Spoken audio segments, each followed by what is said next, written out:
오늘 오후에 나눠볼 말씀은 열왕기상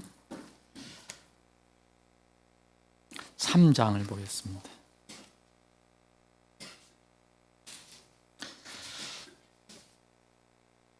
여러분들이 대역성경, 근본역 대역성경 가지고 계신다면 557쪽이 되겠습니다.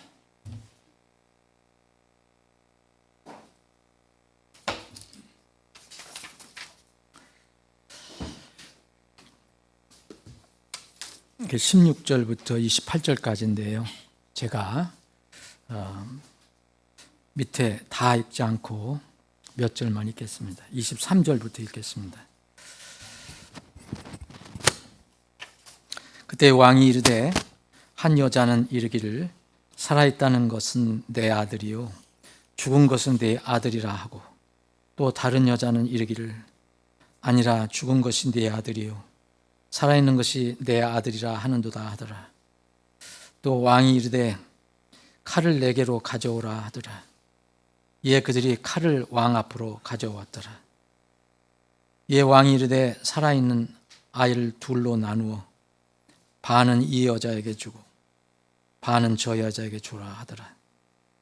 그때 그 살아있는 아이의 어머니인 여자가 자기의 속중심이 자기 아들을 불쌍히 여겼으므로 왕께 아뢰어 이르되 오 내 주여, 살아있는 아이를 그녀에게 주시고 아무쪼록 죽이지 마옵소서 하더라.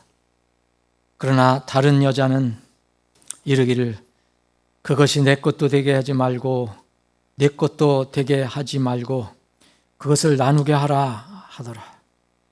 그때 왕이 응답하여 이르되 살아있는 아이를 저 여자에게 주고 그 아이를 결코 죽이지 말지니 그녀가 그 아이 어머니라 하더라. 이에 온 이스라엘이 왕이 판결한 재판에 관하여 듣고 그들이 왕을 두려워했더라. 이는 판결의 공의를 행하기 위한 하나님의 지혜가 왕에게 있음을 그들이 보았기 때문이더라. 아멘. 아버지 하나님, 오후에도 저희들이 다시 모여서 주님을 찬양하고 주님을 예배하며 또 주님께서 우리에게 주시는, 공급해 주시는 말씀의 양식을 먹게 하심을 감사합니다.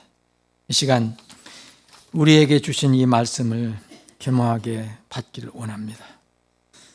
우리 각자에게 내주하시는 성령께서 각자의 우리 지체들에게 필요한 무엇인가를 깨닫게 해주시고 그것이 우리의 생명의 양식이 되게 하셔서 우리가 이 양식을 잘 받아 섭취할 수 있는 귀한 시간이 되게 해 주시옵소서. 거룩하신 예수님의 이름으로 기도합나이다. 아멘. 한 해가 이제 저물어 가고 있습니다. 이번 주 목요일은 예수님의 초림을 기념하는 소위 성탄절입니다. 성탄절의 진정한 의미를 단 한 단어로만 말하라 한다면 그것은 사랑입니다. 하나님의 사랑. 그리고 하나님의 희생이고 하나님의 헌신입니다. 오늘 우리가 잠깐 살펴볼 이 말씀은 하나님이 무엇으로 세상을 이렇게 분별하시고 또 판단하시는가? 과연 하나님께서 말씀하시는 지혜가 무엇인가를 다시 우리에게 깨닫게 해주시는 말씀이라고 생각합니다. 이 솔로몬이 이제 젊은 솔로몬이 왕위에 올라갑니다. 그런데 솔로몬은 제일 걱정이 됐던 것이 내 아버지 다윗은 여러 가지 많이 알고 있고 또 능력이 있었는데 나는 그런 것이 부족합니다. 그래서 하나님께서 밤에 솔로몬에게 꿈에 나타나셔서 무엇을 네가 원하냐, 내가 너에게 줄 것이 무엇이냐 이렇게 하셨을 때 이제 다른 거 다 제쳐놓고 내가 이 백성을 다스려야 되니까, 이 많은 백성을 다스려야 되니까 나에게 꼭 필요한 것이 있습니다. 그것을 주시옵소서 얘기했습니다. 그래서 다른 말로 하면 하나님의 지혜가 필요합니다, 그런 말입니다. 여러분 그 앞에 부분을 보시면 그 9절에 보면은 깨닫는 마음을 달라고 하셨습니다. 다른 거 다 필요 없고 깨닫는 마음을 주시옵소서. 뭔가 하나님의 뜻을 깨달을 수 있는 것. 그래서 내가 백성들을 이렇게 다스리고 재판할 때 선이 무엇이고 악이 무엇인가를 분별하게 해달라고 그렇게 하나님께 부탁했습니다. 근데 하나님께서는 이 솔로몬의 이 구함을 보시고 크게 칭찬하셨습니다. 네가 오래 사는 것이나 뭐 재물이나 또 내가 또 싸워야 할 원수들의 그 생명을 구하지 않고 그냥 깨달음, 지혜, 명찰을 구했다. 그래서 칭찬하시면서 네가 원하는 이 깨닫는 마음도 내가 분명히 주고 또 너에게 필요한 재물과 명예도 주겠다라고 말씀하셨습니다. 이것이 우리가 읽은 오늘 본문 말씀이 그 앞에 있는 내용입니다. 그런데 바로 이 일이 있고 난 뒤에 이제 솔로몬, 그 젊은 솔로몬 앞에 큰 난제가 떨어졌습니다. 백성 중에 두 여인이 왕에게 와서 뭐를 호소합니다. 지금으로 말할 것 같으면은 이 어떤 재판을 해달라고 하는 것입니다. 여기 16절, 17절에 한 두 여인이 나오고요. 그 여인들이 어떤 상황인지 하여튼 세상에서 죄인인 여인입니다. 어떤 여인인지 모르지만은 한 집에 두 여인이 같이 삽니다. 그런데 거의 동시에 이 출산을 하게 됩니다. 여기 18절을 보면, 19절 보면은 그 한 여인, 두 여인 중에서 한 여인이, 두 여인이 다 아기를 낳았는데 한 여인이 이렇게 얘기합니다.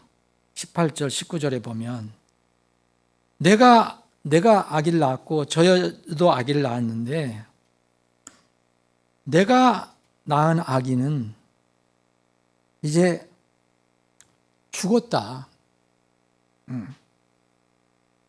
저 여인이 낳은 아기는 죽었다. 내가 낳은 아기는 살아있는데 자고 일어나 보니까 그게 바뀌어졌더라.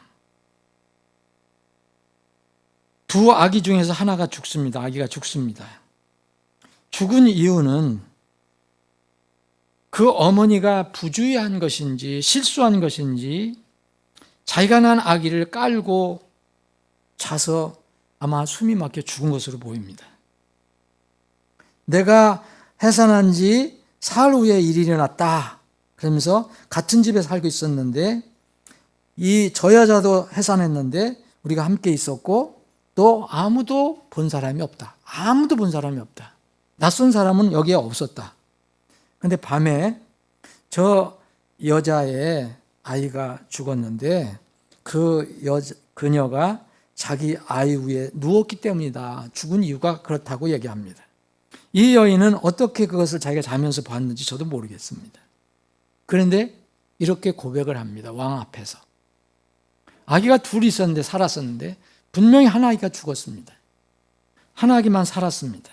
근데 저 여자가 자기가 낳은 아기를 이게 잠자다가 부주의로 죽였는지 무관심에 죽였는지 죽었다. 근데 자기가 자기 아기를 죽인 그녀가 밤중에 일어나서 내가 낳은 아들, 살아있는 아들을 자기 품에 안기고 죽은 아기는 내 품에 안겼다. 그게 요새 말하면 바꿔치기를 했다. 그런 얘기입니다. 이것을 왕 앞에서 얘기했습니다. 그랬더니 이제 이 얘기를 들은 그 다른 여자는 또 반대로 얘기를 합니다. 아니라 내가 저 여자가 이렇게 얘기하는데 그거 아닙니다. 살아있는 것은 내 아들이요 죽은 것은 내 아들이라 하더라. 아니다. 내가 낳은 아이는 지금 살아있고 죽은 것은 저희 아이다. 근데 또 이 여자는 또 반대로 또 얘기합니다. 똑같이 반대로 얘기합니다. 죽은 것이 내 아들이요 살아있는 것이 내 아들이라 하더라. 서로 살아있는 아기는 내 거고 죽은 아기는 내 거다라고 얘기합니다. 이럴 때 이 젊은 솔로몬 왕이 어떻게 이렇게 판단을 내릴까? 여러분, 두 여인은 서로 살아있는 아들이 자기 거라고 얘기합니다. 죽은 아들은 상대방의 아들이라고 얘기합니다.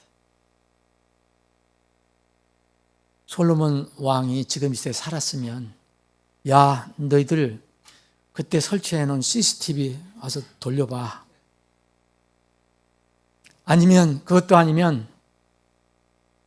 이 병원에 가서 DNA 검사를 해와. 그렇게 할 수도 없었던 시대입니다. 죽은 아이는 누구 아들이고 살아있는 아이는 누구 아들인지 어떻게 알 수 있겠습니까? 더군다나 누가 거짓말을 하고 누가 진리를 말하고 있는지 이 어린 솔로몬 왕은 어떻게 알 수 있겠습니까? 이 난제, 이제 막 왕위에 올라온 이 솔로몬에게는 엄청난 난제가 떨어졌습니다.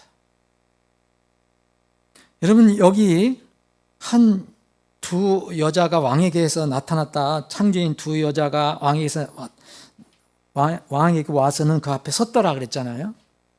이 여자들은 아무래도 그 시대에 이게 생활이 부도덕했던 그런 여자들로 보입니다. 어쨌든 그때 당시에 지금 같으면 뭐 여관 주인이든 술집 주인이든 뭐 음식점 주인이든 여호수아 2장에 보면 이 라합도 이것은 비슷한 여인으로 나옵니다.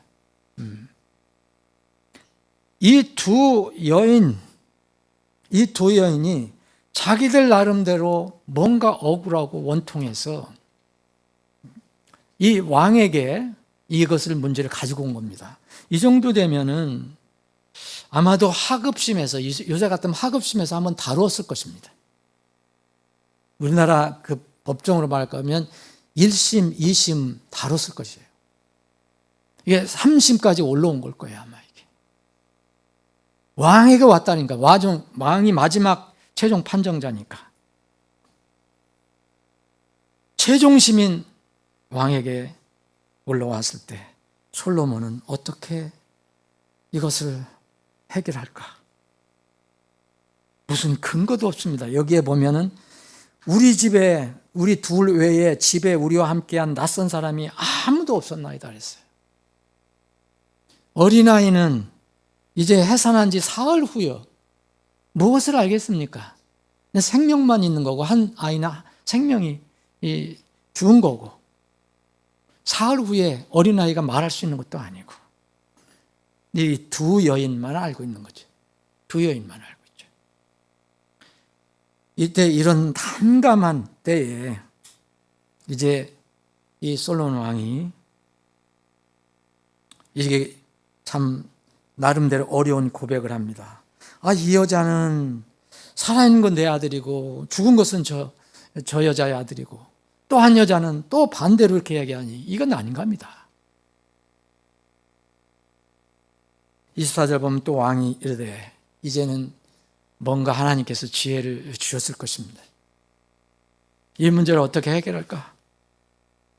그때에 이제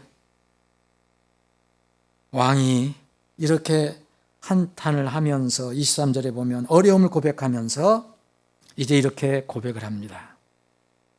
명령합니다. 칼을 가져와라. 솔로몬 왕은 지혜의 왕이라는 점에서는 그리스도의 모형입니다. 솔로몬 전체 생애가 그리스도의 모형이 아닙니다. 모형은 항상 주의를 해야 됩니다. 솔로몬은 부도덕한 행위도 했습니다. 그 부분을 예수님께 적용하면 안 됩니다. 그러나 지혜는 누구보다 뛰어났다. 이런 지혜의 왕이라는 점에서는 예수 그리스도의 모형입니다. 하나님으로부터 우리 전에 읽어본 것처럼 9절, 10절, 13절에 보면 하나님부터 지혜와 명철을 받았습니다. 솔로몬은 하나님부터 받은 지혜로 이 난감한 문제를 어떻게 풀었을까요? 그가 명령한 것은 칼이었습니다. 칼로 이 문제를 풀었습니다. 칼을 내게로 가져오라 했습니다. 그 칼로 살아있는 아이를, 지금 분명히 살아있는 아기를 죽어있는 무생물이나 물건으로 간주해서 둘로 나누라고 명령합니다. 야, 이게 무슨 지혜입니까? 이거는 이 순간만큼은 사람을 죽이는 살인 아닙니까? 둘로 나누어서 반반씩 공평하게 두 여인에게 나누어 주라고 명령합니다. 솔로몬이 지금 얘기한 것은 두 여인이 다 각자 자기가 옳다고 주장하는데 이 살아있는 아이의 생명의 주인이라고 소유주라고 얘기하는데, 그렇다면 칼을 가져와서 이 아기를 물건으로 삼고 물건으로 간주해서 둘로 딱 공평하게 나눠서 나눠주라고 얘기했습니다. 세상의 기준으로는 아무도 이의를 달 수 없는 명령입니다. 똑같이 주장합니다. 내 것이라고. 그래서 세상의 판단으로는 그것이 가장 공정하게 보입니다. 아, 이 사람도 이야기하고 이 사람도 얘기하니까 이거 누가 진짜인지 알 수가 없으니까, 과학적인 그 증명 방법도 없으니까, 그래, 나눠서 주자. 이것이 세상에서 얘기하는 방법입니다. 그런데 이게 공평하게 이 문제를 해결한 것일까요? 이 판결은, 이런 명령은 사람을 물건이나 물질로 간주할 때만 효과가 있는 방법으로 보일 수 있습니다. 그러나 사람은 물건이 아닙니다. 사람은 하나님의 형상을 따라 지음받은 존재입니다. 존귀한 존재입니다. 하나님의 형상으로 태어난 아이가 나눌 수 있는 물건도 아니고 무생물도 아닙니다. 하나님의 지혜는 여기에 있습니다. 칼이 그 진위를 분별해냅니다. 사람의 생명을 어떻게 바라보느냐, 이런 시점, 관점에서 참 사람과 거짓 사람이 갈라집니다. 다시 말씀드리면 그 이유는 사람은 하나님의 형상으로 지음받고 독특하고 존귀한 피조물이기 때문에 그러합니다. 지혜의 왕 솔로몬은 이 점을 통하여 참과 거짓을 분별하려고 한 것입니다. 이것은 하나님께서 주신 지혜입니다. 만약 그가 하나님의 지혜를 받지 않고 그냥 세상적인 그런 지식으로, 경험으로, 또 세상적인 그런 사람들의 눈치를 보고 만약 판결했다면 정말 나누었을지도 모릅니다. 내 것도, 이 어떤 한 여인이 그것이 내 것도 되게 하지 말고 내 것도 되게 하지 마라. 이렇게 한 것에 따라서 그렇게 했을지도 모릅니다. 그런데 이 칼이 그 어린 생명 위에 놓여졌을 때, 이 칼이 어린 생명에 놓여졌을 때 이 상황을 바라보던 두 여인이 극명하게 차이가 드러납니다. 조금 전까지는 똑같습니다.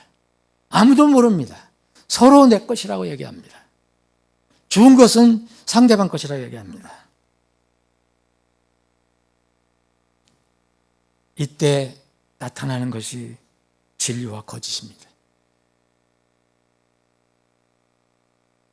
이 상황에서 두 여인 중에서 한 여인이 마음에 큰 요동이 일어납니다. 그냥 견딜 수 없는 그런 어떤 상황이 벌어집니다. 그때 그 살아있는 아이의 어머니인 여자가, 분명히 여기 성경은 말합니다. 어린 아이, 살아있는 어린이의 이 진짜 엄마가 이 여인이라는 것을 성경은 미리 알려줍니다. 살아있는 아이의 어머니인 여자가 자기의 속중심이 자기의 아들을 불쌍히 여겼습니다. 오늘 말씀의 포인트는 여기 있습니다. 왕께 아뢰어 이르되 오 내 주여 살아있는 아이를 그녀에게 주시고 아무쪼록 죽이지 마옵소서. 그렇게 왕에게 간구합니다. 그런데 다른 여인은 어떻게 얘기합니까? 그것이 그 어린 생명을 말합니다. 벌써 이 여인은 그 어린아이에 대한 자기가 낳은 아들 아니고 남의 아들이라 생각했는지 벌써 물건 취급합니다. 내 것이 되게 하지 말고 내 것도 되게 하지 말고 그냥 나누게 하라. 왜 그렇게 이야기하지 말고 나누게 하라고 그 여인에게 오히려 그 진짜 엄마에게 책망하듯이 얘기합니다. 그때에 이제 왕의 심판은 끝났습니다. 그때에 왕이 응답하여 이제 선언합니다. 살아있는 아이를 그 여자에게 주라. 처음에 말했던 그 여자에게 주라. 그리고 결코 아이를 죽이지 마라. 그녀가 그 아이의 진짜 엄마다 라고 말합니다. 여러분, 이 솔로몬이 왕으로 올라와서 처음 이 재판한 것, 심판한 것은 솔로몬 남은 생애에 아주 중요한 그런 사건이 됩니다. 하나님께서 주신 지혜입니다. 자기가 가지고 지혜가 아닙니다. 생명을 물건 취급하지 않고 얼마나 소중히 여길 것인가. 참 생명이 있는 사람은 반드시 생명을 불쌍히 여깁니다. 그 생명이 누구 것이 되든 누구의 자식이 되든 그 아이는 죽어서는 안 된다고 말합니다. 죽이지 마옵소서 얘기합니다. 자기 아들, 자기가 낳은 생명, 내 것이 안 되더라도 상대방에 주더라도 내 아들은 죽이면 안 됩니다. 이 여인이 정말 생명을 소중히 여기는 사람입니다. 이와 반대로 한 여인은 생명을 세상의 물질로 보는 사람의 모형입니다. 당신은 왜 이 두 여인이 이렇게 다투었을까?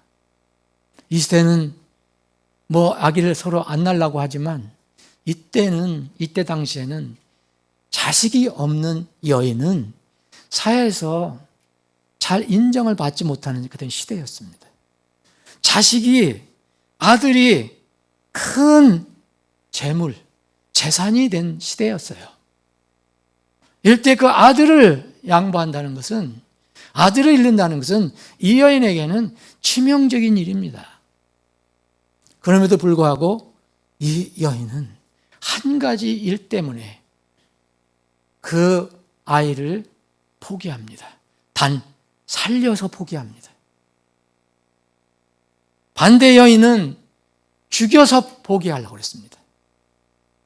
그런데 이 살아있는 여인은 사회적인 그런 환경에 내가 큰 불행을 당하고 어려움을 당해도 나는 내 아들을 살려야겠다.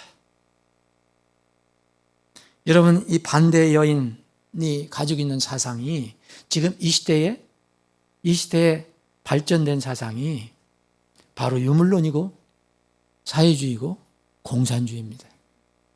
사람을 물건으로 보는 거.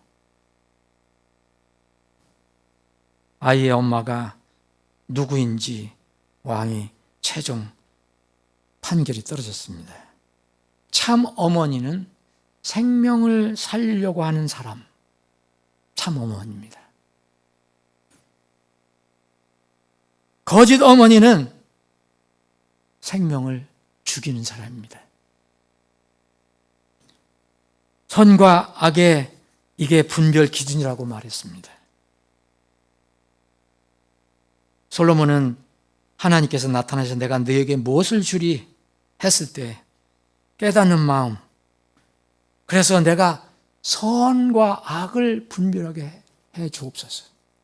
선과 악을 분별하는 그런 지혜를 달라고 하나님께 구했습니다. 여기서 선은 뭡니까? 선은 생명을 살리는 겁니다. 내가 양보하고 내가 어려움을 당해도 내가 불리해도 사람을 살리는 겁니다. 그런데 악은 뭡니까? 생명을 죽이는 겁니다.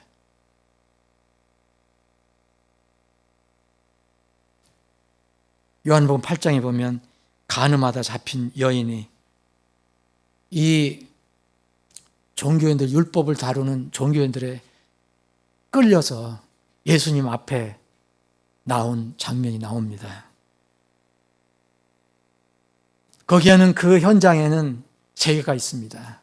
율법이 있습니다. 율법은 하나님의 거룩한 말씀입니다. 율법은 사람들이 반드시 지켜야 살아납니다. 율법은 그래서 이 간음한 여인이기 때문에 죄는 처벌받아야 하기 때문에 그 율법을 강조하고 율법을 내세운 그 종교 지도자들은 이제 예수님께 와서 이 여인이 잡혔는데 예수님을 시험하려고, 예수님 어떻게 하면 좋겠습니까? 당신은 무슨 생각입니까? 얘기했을 때 이 여인은 분명히 하나님 말씀에 의하면 돌로 쳐서 죽여야 하는데 예수님은 지금 어떻게 생각하십니까? 했을 때 예수님은 율법이 있었습니다. 율법 반대에 예수님이 있었습니다. 예수님은 이때 생명이었습니다. 율법은 죄를 진 사람은 죽여야 합니다. 더 이상 방법이 없습니다. 그런데 예수님은 생명으로 이 땅에 오셨습니다. 그 예수님은 그 하나님의 거룩한 말씀을 부인하지 않고 돌로 치라고 말했습니다.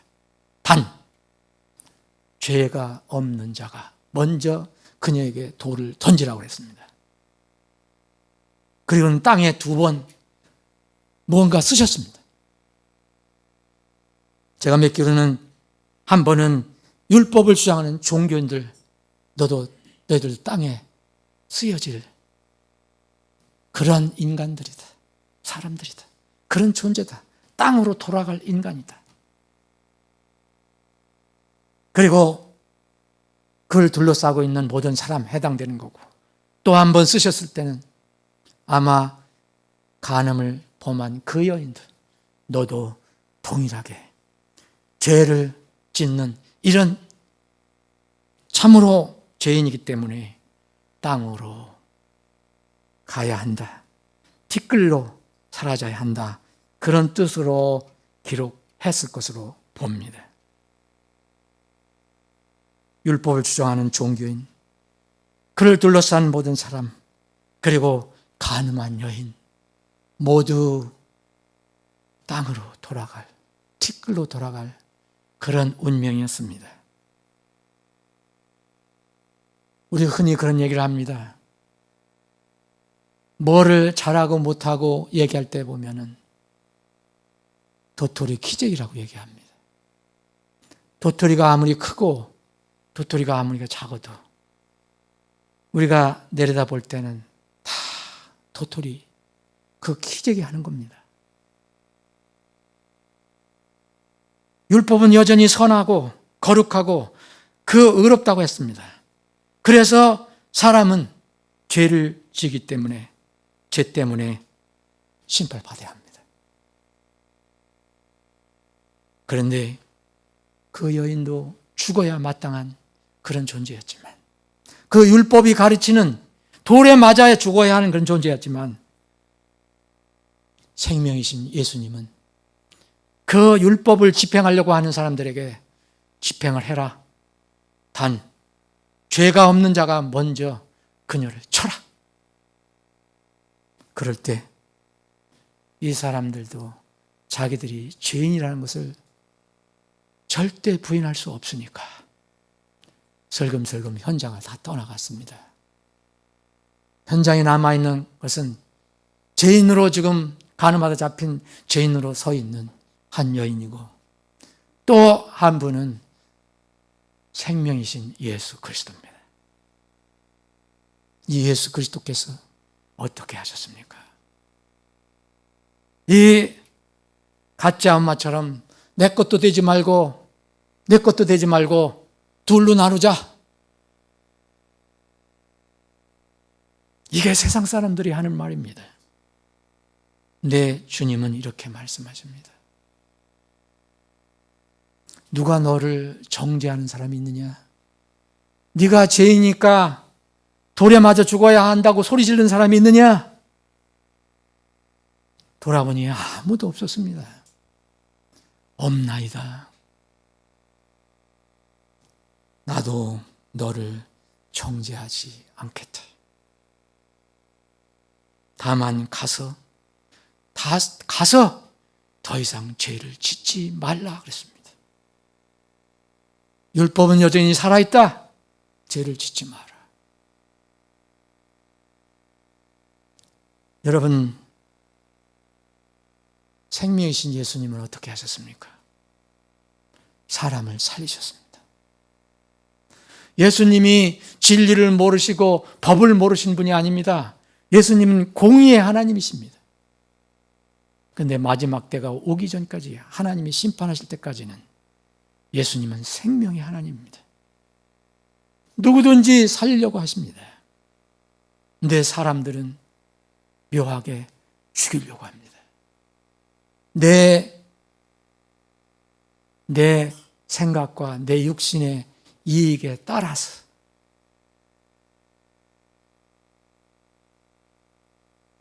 (28절) 보면은 이 판결한 이스라엘이 왕이 판결한 재판에 관해서 듣고 그 이스라엘이 다 왕을 두려워했다고 그랬습니다. 하나님의 지혜가 왕에게 있다는 것을 알게 됐습니다. 여러분, 판결의 공의를 행하기 위해 다시 오시는 우리의 주님이신 왕들의 왕이신 하나님이, 그 하나님의 지혜이신 예수님이 곧 오십니다. 우리는 이 왕 앞에 누구나 예외 없이 서야 합니다. 여기서 면죄받는 사람은 한 사람도 없습니다. 그 지혜의 왕께서 나와 여러분을 뭐로 판단하실 겁니까? 이미 우리에게 알려주셨습니다. 그것은 칼입니다. 말씀의 칼입니다. 말씀의 칼로 우리의 마음속에 있는 생각과 의도와 뜻까지도 다 갈라내실 것입니다. 히브리서 4장 12절 13절에는 이런 말씀이 있습니다. 이는 하나님의 말씀은 살아있고 권능이 있으며 양날선 어떤 검보다도 예리하여 혼과 영과 및 관절들과 골수를 꿰뚫어 낱낱이 갈라내기까지 하고 또 마음의 생각과 의도를 분별하시는 분이시기 때문이라. 또 어떤 피조물도 그분의 눈앞에 드러나지 아니하는 것이 없고 오히려 모든 것들이 우리와 상관하시는 그분의 눈에 벌거벗은 채 드러나느니라. 여러분, 이것은 앞으로 벌어질 일입니다. 우리가 직접 체험할 일입니다. 우리가 이 땅을 이렇게 살아가는 어떤 이유가 있다면 딱 하나 있습니다. 그것은 우리가 잘 살려고 노력해서 우리가 숨을 부지런히 쉬어서 우리가 건강관리를 잘해서 살아가는 게 아닙니다. 하나님의 긍휼과 은혜로 살아가는 겁니다. 하나님의 긍휼과 은혜가 없으면, 하나님의 사랑이 없으면 우리는 이 땅에서 한 시간도 살아갈 수가 없습니다. 우리의 숨은 그분의 손에 있기 때문입니다. 어느 한 날 주님께서 벌레를 보내셔도 어떤 통치자를 숨을 거두어 가셨습니다. 우리가 살아있는 것은 내가 잘나서 내가 잘해서 사는 게 아닙니다. 하나님께서 나에 대한 뜻이 분명히 있기 때문입니다. 하나님의 긍휼과 사랑이 없으면 우리는 절대 살 수 없습니다. 그래서 하나님께서는 불쌍히 여기시는 긍휼이 많으신 하나님이라고 하셨습니다. 하나님은 또 사랑이시라고 말합니다. 나는 길이요 진리요 생명이라고 말씀하십니다. 하나님은 죽이시는 분이 아니고 살리시는 분입니다. 세상에 생명을 주시는 분이라고 성경에 수없이 기록해 놓고 있습니다. 골로새 3장 4절에 우리의 생명이신 그리스도께서 나타나실 때 그때에 너희도 그분과 함께 영광 안에 나타나리라. 우리의 생명이신 그리스도, 우리의 생명은 그리스도 안에 있습니다. 그분이 아니면 우리는 이 땅에 살아갈 수가 없습니다. 우리의 생명은 흔히 육신의 숨을 쉬는 생명을 흔히 말합니다. 또 하나는 영혼육 전체, 완전체의 영원한 생명을 말합니다.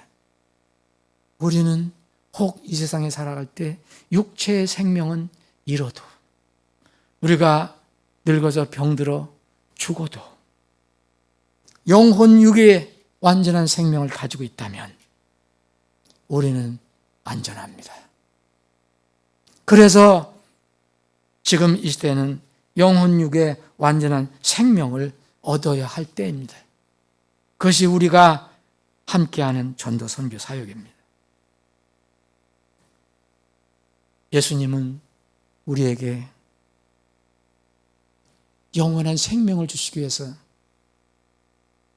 자신의 그 고귀한 생명을 내려놓으셨다고 말씀하십니다. 그분께서 우리를 살리시려고 자기의 생명을 내려놓으셨습니다. 과연 그럼 이 세상에서 우리가 살아갈 때 생명을 구하는 일이 맞는 것입니까? 아니면 생명이 실족하고 망하게 하는 것이 우리가 해야 할 일입니까? 예수님께서 그 종교 지도자들에게 그리고 율법만 얘기하고 남의 문제점만 이야기하는 그런 사람들에게 그 죽은 여인처럼, 죽어있는 여인처럼 내 것도 되지 말고 저 여인 것도 되게 하지 말고 그냥 나누라. 그런 마음으로 살아가는 그 율법을 집행하는 그런 사람들에게 주님께서 뭐라고 말씀하셨습니까? 한 손이 쪼그라들어서 고통받고 있는 사람, 그걸 안식일에 주님께서 고쳐줬다고. 율법을 주장하는 사람들은 예수님을 책망합니다. 안식일에 그 사람을 왜 살렸느냐? 그러고 공격을 합니다. 그때 예수님께서는 그들에게 말씀하십니다. 안식일에 선을 행하는 것이 율법에 맞느냐? 아니면 악을 행하는 것이 맞느냐? 생명을 구원하는 것이 맞느냐? 아니면 죽이는 것이 맞느냐? 그랬더니 그들이 다 잠잠했다고 성경은 기록하고 있습니다. 때로는 우리가 이런 주님으로부터 책망을 받는 율법을 집행하는 사람들처럼 이 세상을 살아갈 때가 있습니다. 그건 누구나 너니 나니 나눌 필요가 없습니다. 적든 크든 우리는 이런 모습이 있습니다. 우리는 모두 주님의 사랑과 긍휼로 살아난 사람들입니다. 그러면 우리도 이제 남을 살리는 일을 해야 합니다. 그런 삶이 필요합니다. 모든 우리 인간 사회에서 일어나는, 특히 믿는 사람들 사이에 일어나는 해결점은 바로 여기에 있습니다. 나보다 남을 더 불쌍히 여기는 마음입니다.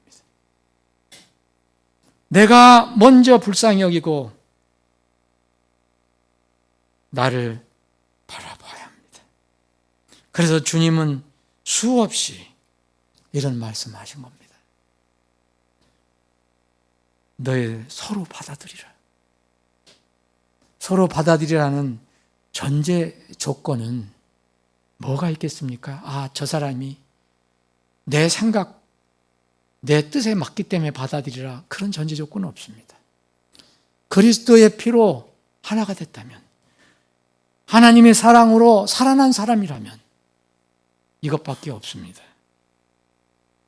그리스도께서 하나님의 영광으로 우리를 받아들이신 것 같이 우리 같은 이런 벌레, 미물, 정말 하나님을 대적했던 사람들, 이런 우리를 받아들이신 것 같이 너희도 서로 받아들이라.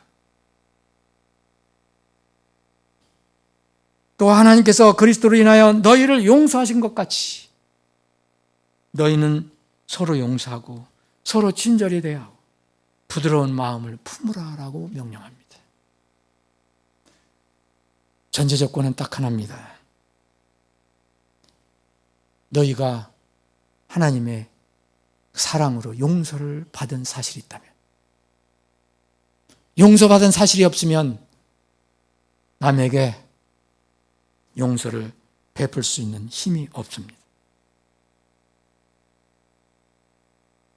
누가 누구와 다툼이 있거든 서로 용납하여 서로 용서하되 그리스도께서 너희를 용서하신 것 같이 너희도 그렇게 하라.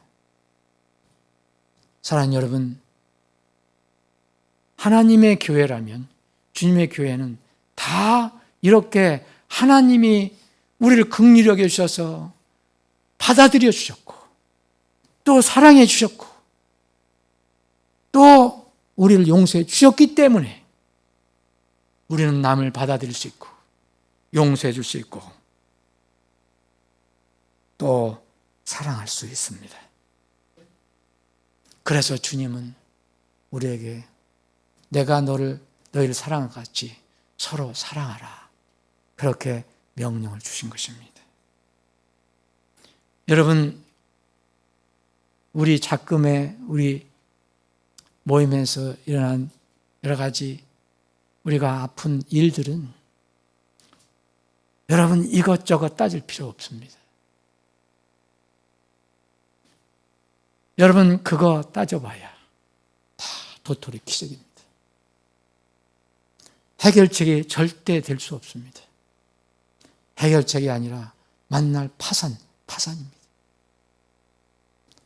율법 집행하는 사람들이 하든 만날 그런 일입니다.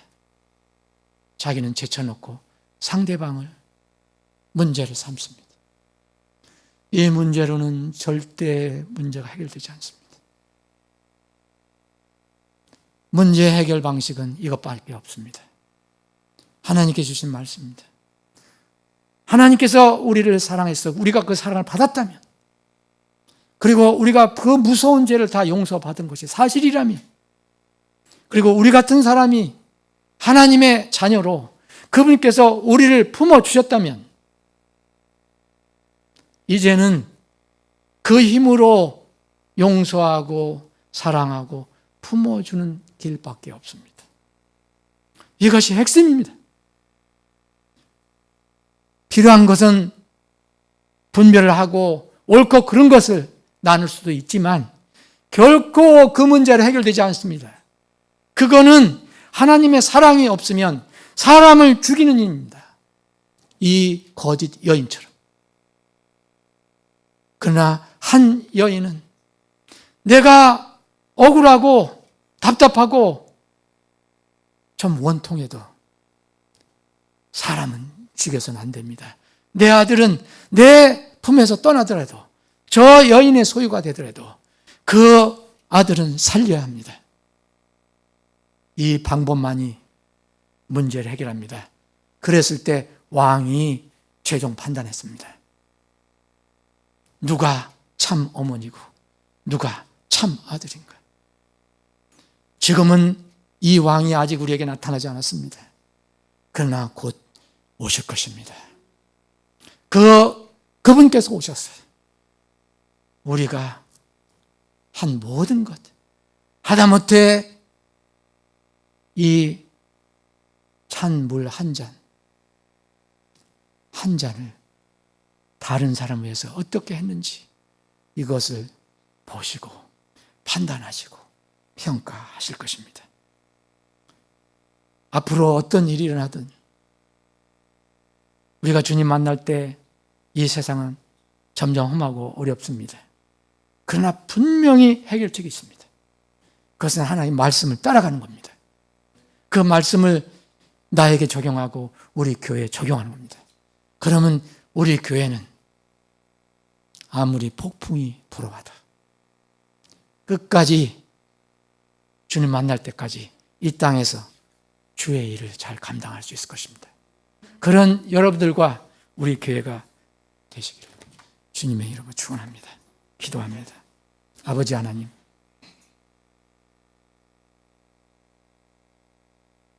주님은 모든 것을 아시는 분입니다.